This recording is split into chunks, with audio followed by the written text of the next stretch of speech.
Agora que nós já aprendemos a utilizar funções lógicas no Excel, eu vou demonstrar como que isso vai mudar totalmente a maneira que a gente vai analisar os nossos dados e como que ela vai permitir com que a gente analise pontos específicos, como esses que eu acabei de listar aqui na tela, para que a gente consiga avaliar melhor as informações que a gente já tem e agregar valor a elas, porque a gente vai pegar essa informação e transformar em algo que a gente vai conseguir utilizar no nosso dia a dia para obter resultados. Na nossa última aula de ação, a gente fez essas anotações aqui para registrar alguns dados importantes que a gente poderia utilizar no futuro. E agora, no modo intermediário, eu tenho esses objetivos aqui. Ou seja, através daquelas funções que a gente já aprendeu, eu vou transformar meus dados, pegar eles de uma planilha e mudar para outra, para então ter esse tipo de informação aqui. Esse tipo de demanda pode ser comum no seu dia a dia, seja porque o seu chefe está querendo esse tipo de informação, ou você mesmo, por proatividade, está querendo levantar essas informações para melhorar o seu desempenho. Neste exemplo, a gente vai pegar aquela tabela de vendas que a gente já tinha, vai adicionar algumas informações ilógicas, para então a gente conseguir essa primeira informação aqui, que é o tempo médio de venda por década, ou seja, a gente tinha veículos de 1990 até o ano atual,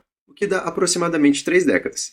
Nós também vamos analisar as vendas baseadas nas cores dos veículos, qual foi o impacto nas nossas vendas da média de combustível dos veículos que a gente vendeu. E como a gente aprendeu a trabalhar com datas, nós também vamos analisar se eu vendo mais carros no sábado ou no domingo. Esse tipo de informação pode ser importante para você alocar os seus funcionários, por exemplo, definindo quando que é a mão de obra necessária para que você mantenha uma loja aberta no domingo, por exemplo, e você pode ver quanto que você está vendendo aos domingos. Caso você veja que é financeiramente viável ou não, você tomará essa decisão baseada nos seus dados.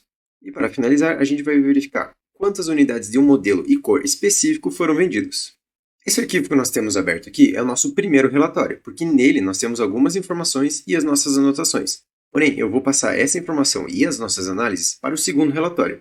O que eu preciso fazer? Eu já tenho ele aberto aqui e eu vou puxar essa informação aqui para que a gente tenha como se guiar para as ações que a gente vai fazer lá.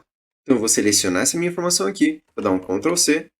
E aqui no meu segundo relatório, eu vou colocar apenas os valores. No caso, se eu tivesse apertado um Ctrl V, a única diferença seria aqui. Eu teria colocado em negrito os objetivos. Nesse caso, eu vou deixar assim mesmo. E aqui nós temos o primeiro contato com a nossa base de dados. Para realizar esse nosso primeiro objetivo relacionado ao tempo médio de venda por década, a gente vai precisar separar esse ano e a cor para que a gente possa aplicar uma lógica nesse nosso ano do veículo vendido para verificar em qual das 3 décadas que vamos analisar ele vai estar. Eu vou usar rapidamente aqui a função do preenchimento relâmpago, onde eu escrevo o primeiro ano, aperto Ctrl E, depois eu vou colocar a cor, escrevo a primeira cor, Ctrl E novamente. Como ele não puxou a minha formatação nesses meus dados aqui, o que eu vou fazer? Eu vou selecionar essas duas linhas, clicar no pincel de formatação e apertar Ctrl T. Quando eu fizer isso, ele vai formatar toda a minha base de dados baseado naquela lógica que a gente já tem, que é uma linha cinza e uma linha branca. Aqui no ano, a gente vê que ele puxou o formato de data. Não é o meu objetivo. Então, eu vou selecionar toda a coluna, vou colocar no geral e pronto. A gente já tem a nossa informação formatada. Não há mais utilidade para essa minha coluna aqui. No meu caso, eu posso ou excluir ou ocultar ela. E agora eu vou criar as colunas necessárias para que a gente faça a contagem de quantas vendas a gente tem relacionado à década do nosso veículo. Então, eu vou colocar a década -1 e a década -2. Serão as anteriores. E nesse caso, eles não puxaram a formatação correta. Outra maneira que eu posso fazer é selecionar toda a coluna G, selecionar o pincel de formatação novamente, arrastar por essas duas colunas e pronto, a gente já tem a nossa coluna formatada. Para verificarmos se ele está na década atual, a gente vai ter que utilizar uma fórmula C. Ela vai ficar dessa maneira. C, e a gente vai ter que colocar o ano dessa década entre 2021, que é o ano dessa gravação, e 2011. Como que a gente faz isso? A gente vai precisar colocar do E, e o lógico 1 vai ser, meu ano vai ter que ser maior do que 2011, que são 10 anos atrás da data de hoje.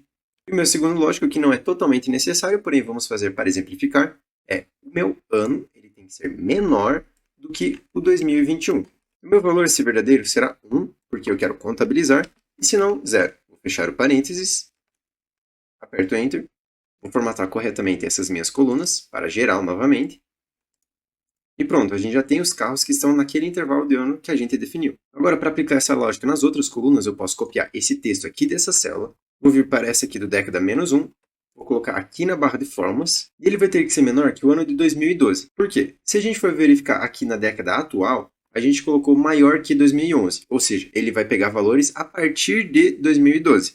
Agora, se a gente colocar menor que 2012, ele vai pegar de 2011 para trás. Então, dessa maneira, a gente vai analisar todo o nosso intervalo.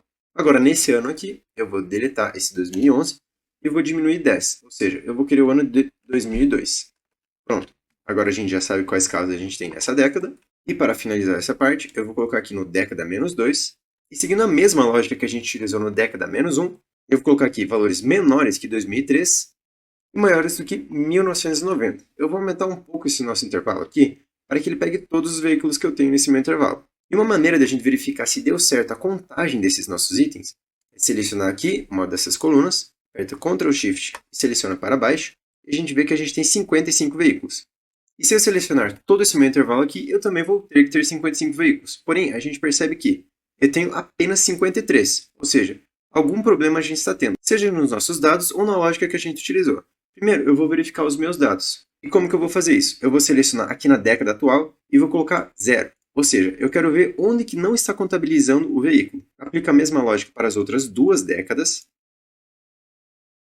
E então a gente verifica que nós temos 2 veículos do ano de 1500. Isso aqui com certeza está errado. Como eu não sei especificamente qual é o ano desses veículos, eu vou apertar Ctrl U, vou colocar 1500 e vou substituir pelo ano de 2005 porque vai fazer muito mais sentido. Vem substituir tudo, agora aperto OK. E pronto, agora a gente já tem esses nossos dados aqui classificados em uma dessas nossas décadas. Agora eu vou remover o filtro que eu utilizei em cada uma dessas colunas. E se a gente selecionar novamente esse nosso intervalo, a gente vê que nós temos 55 veículos, ou seja, todos foram contabilizados.